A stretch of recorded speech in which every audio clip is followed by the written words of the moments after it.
No news about Wattisham. Well, Therese Coffey is the MP for Suffolk Coastal, Matt Hancock the MP for West Suffolk, and they both join me on the line now. And Therese Coffey, if I can begin with you, your reaction first of all to the announcement about Rock Barracks. Well, I think that people in Woodbridge and the surrounding areas will be disappointed. They've got used to the soldiers becoming part of their community. But I think stepping back, this isn't just about saving money. The strategy started a few years ago of trying to almost have lifetime bases for people in the army, instead of moving them around the country, moving them around the world, so that people's families can be more permanently sited, which is helpful for them, but also for children going to local schools as well. So it's part of a longer-term strategy, although for any community like Woodbridge and the Devon Peninsula, I understand why people will be upset.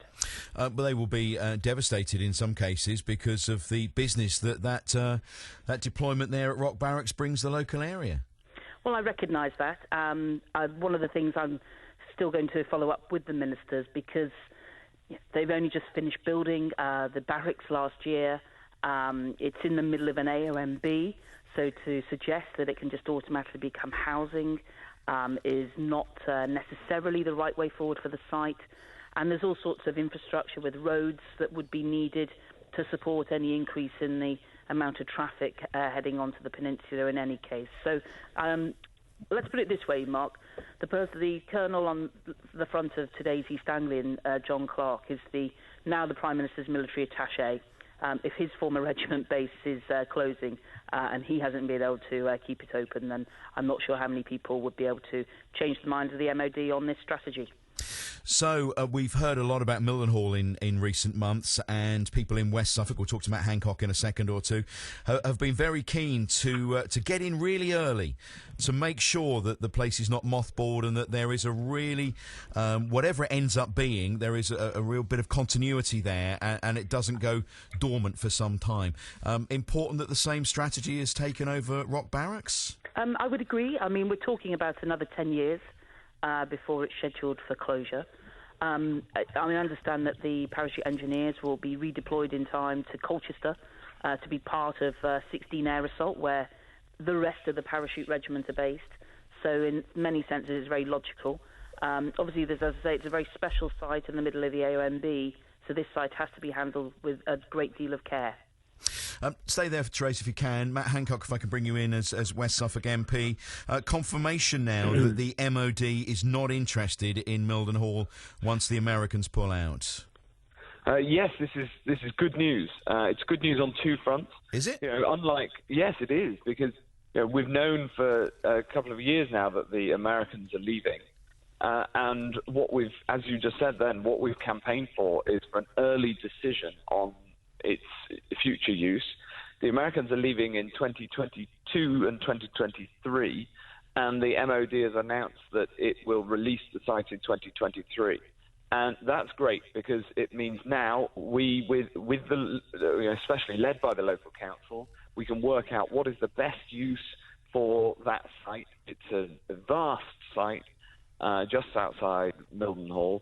And we can put in the work now, make sure that whatever planning changes need to go through can go through, and that we can get everybody involved, make sure that we continue to listen to views as we have done over the past 18 months or so on what it should be used for. So we wanted an early decision so that by the time the Americans leave, we're ready to use that site. Nobody wants to see it mothballed, and this decision announced yesterday means that it won't be mothballed. We can do the work now to make sure we can put it to best use straight after 2023. Yeah, there were some people who were quite keen for the MOD to make use of that, what is a fantastic facility.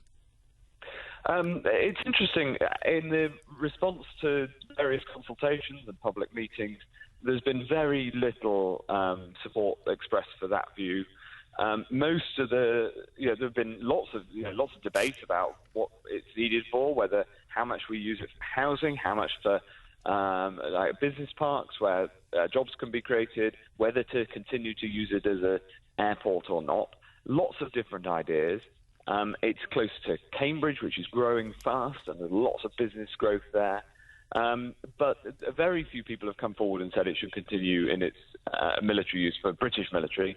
And the MOD have now said that that option is not on the table. So it's good news to get the clarity of a decision. So we've also had the news that it's not potentially a good airport either for a commercial airport. That was one of the studies that we spoke about on the show a few weeks ago. So what will it be used for? I mean, do we really need more housing? There'll be loads of housing stock there when the US pull out?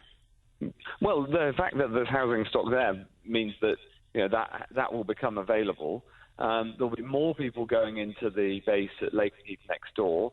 I understand the point about the airport. The thing is that the runway at Mildenhall and at Lakenheath are sort of at 90 degrees to each other and close, so you have to integrate the two. So I can see the complications for its use as an airport.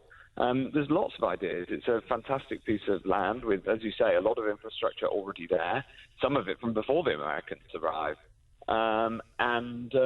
We can now, as a local community, led by the local council, obviously working with MOD, work out what the best thing is for it. Okay, Therese, Coffey and Rock Barracks, get your crystal ball out. What do you envisage there? Well, as I say, we need to tread carefully on this. It is right in the heart of the AONB. And I think people have been, absolutely proud of having the army there. But to then say you add 2,000 houses to the middle of an AONB, it does not sound the right direction. So I think it's more a case of let's have a conversation about potential uses in the near future. Some of that will need to be cognizant of the fact that it's in an environment where there's already one small road that takes 15,000 traffic movements a day by Melton Railway Station. That's not sustainable if growth is envisaged east of the railway line. So a lot of talking still to be done. OK, thank you both very much indeed for your time. Appreciate it, Matthew.